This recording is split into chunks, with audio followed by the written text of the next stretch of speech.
So, this is a quick video just updating y'all on work that I did on my blog, fiendrans.com. As you can see, I made a post I guess the closest you could call it is a report announcing that Laxing Skies and Fish are exploring their options and that Parebellum is questioning their future in Siege.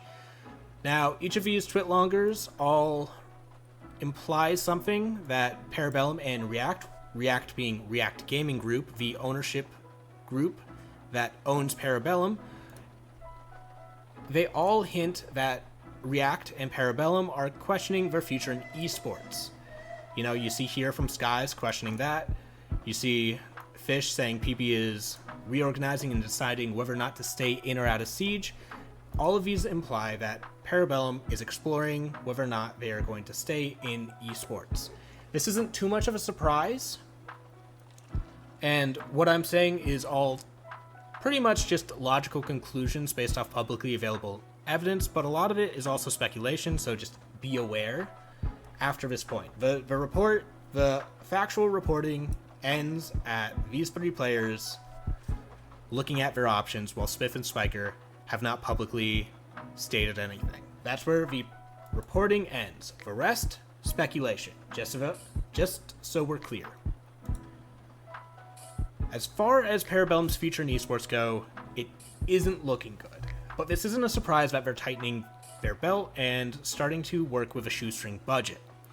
The esports winter has been something that's been talked about by experts regarding the esports as a whole for a few years now.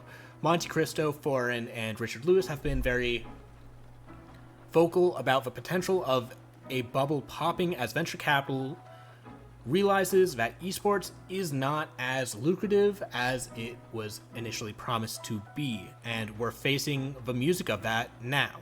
We can see this with TSM, FaZe, and Astralis all facing some level of financial distress. TSM in part due to the FTX deal going through, FTX just going under entirely, took out a few $100 million worth of budget from TSM. Granted, it was supposed to be over 10 years, but it still hit TSM hard.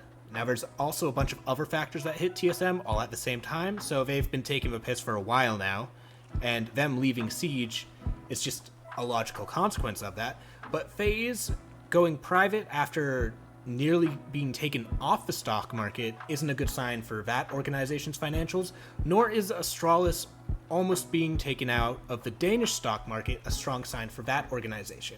If we go a bit more grassroots, we can see that organizations like 10star also facing the music to a lesser degree. Well, actually lesser.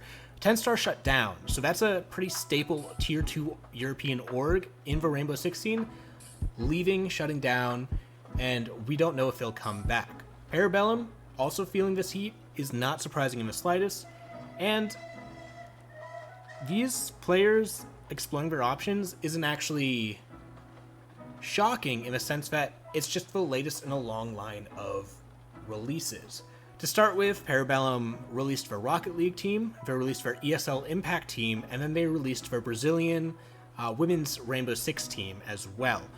These three players looking at their options is just another step down that road of Parebellum downsizing massively. Even crucial players like Memories Creates, who isn't important to the organization's function, but was a pretty popular figure from the team as far as the Rainbow Six side goes, and people like Chris Lama, who as far as I know was somewhere around the CEO level of working for the organization. They've all been released from the organization, as well as other staff, management, and content creators. So Parebellum massively downsizing. What does this mean for the Rainbow Six scene and the NAL at large? Well, it means one of two things. Either Parebellum's staying in the NAL, but they're on a shoestring budget, effectively meaning that they are not really playing to win, and we're not going to have a very competitive team out of them going forward in the future. If Spiff and Spiker made something publicly, we could say, like, yeah, Parebellum's out entirely, but with Spiff and Spiker publicly not indicating anything, we don't know if Parebellum is in or out yet, and that's okay. This is all speculation anyways. If Parebellum does end up leaving the NAL and leaving esports entirely, that raises questions about the state of the NAL, as the North American League and the European League are both closed circuits as far as Ubisoft is concerned, and they have been very stalwart in this circuit being closed like that. You look at the Brazil League, you look at Latin America, APAC, Japan League, all of these leagues are open circuits to a certain degree, as you have orgless teams competing under these tournaments. The NAL and the EUL do not let that happen.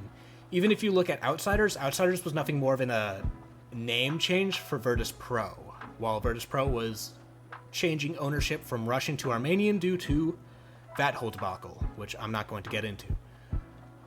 So, the NAL and the EUL closed circuits.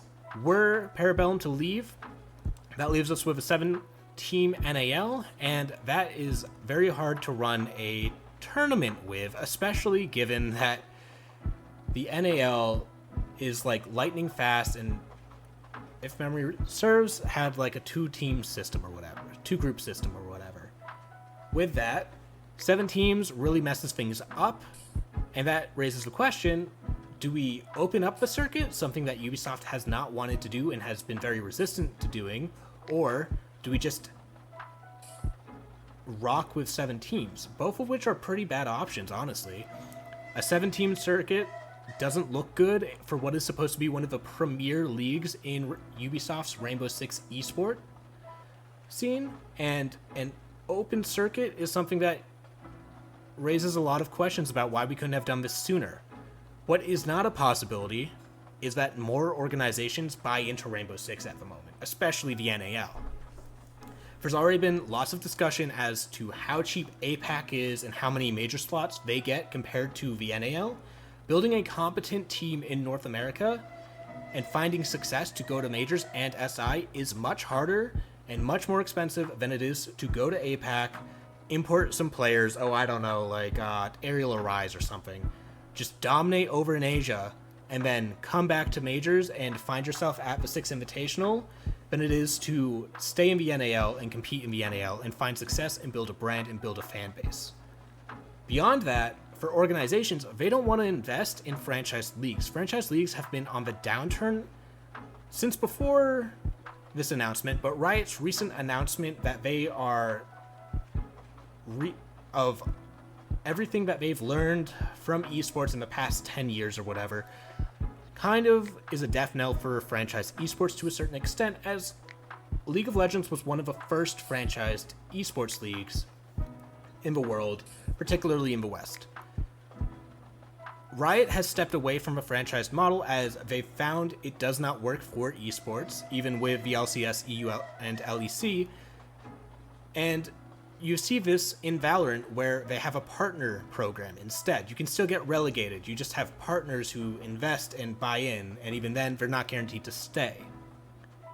You see the Overwatch League and the CDL also struggling a lot, despite 10, 15, 20, $25 million buy-ins. These organizations are not getting the value that they need, and so many orgs as a whole across esports are realizing buying into a franchise league or just participating in a franchise league is not worth the money invested.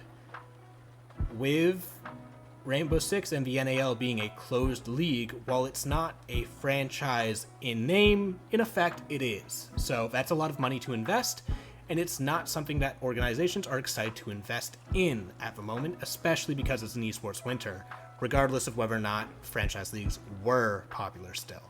So, we can't expect anyone to replace Parebellum were they to leave.